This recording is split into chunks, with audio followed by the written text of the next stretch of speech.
Ooh, lots of them. That's great.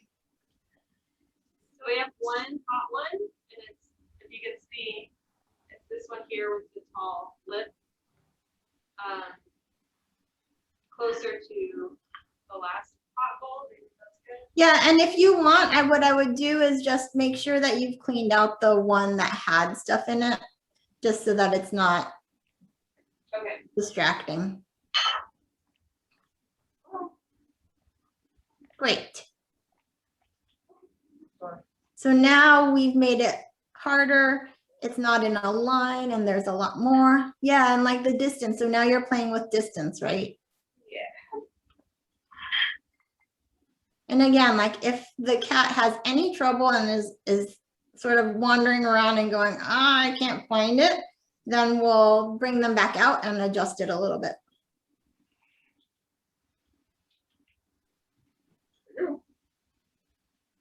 And run.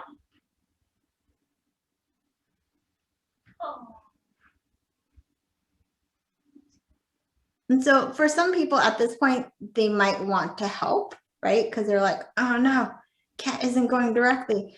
But just know that the fun of it is that the cat actually figures it out on their own.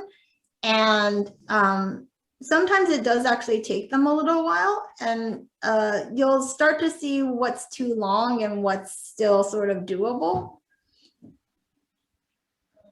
The hot bowl, the red one? The white one. What kind of time ranges are you talking about?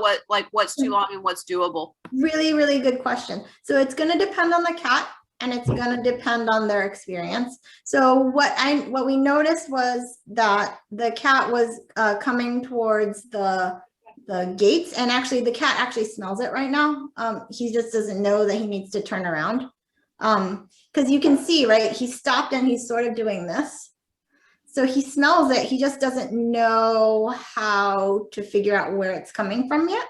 And that's also even just a skill. So, and I don't know if you have anything back there or if that's sort of a station spot. No.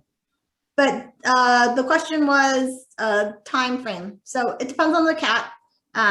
Some cats, like, they give up easily. And so if that's the case, then for that cat, it might be that, like, let's say like 30 seconds for something like this, like you might want to reset if it's taking that long. For some cats that are a little bit more resilient to not getting an immediate reward, my cat Muncho, who's basically like a machine, like he can keep going. Like I have video of him maybe searching for like 4 minutes without actually getting a reward yet, and he's actually still searching. So like it kind of depends on the personality and also the experience. So right now the cat has basically not been searching for some time, right? So this would definitely tell us that we should abort mission for a second. So we should bring him out, and then we should readjust that where that bowl is. Thanks for the explanation. Yep. So maybe put it in the middle. Sure. And is he still in the working area? No. Did he jump out? Yes. Yeah. So like leaving or attempting to leave the search area already tells you like they gave up, and so it was too hard. So we can restart them. So he's actually, I don't know if there's anything else in the environment that he's actually sensing, but that line, like, so where it was to where he is right now, I think that there's actual airflow coming that way just because of the way that he's actually behaving. And so that just tells you that the air in that room probably is going from towards the cubbies, towards the camera. And so that'll also inform how you set up things, because that probably means that anything that's towards the cubbies is actually may or may not be hard. Kind of depends if the cat is intersecting the line. So. Okay.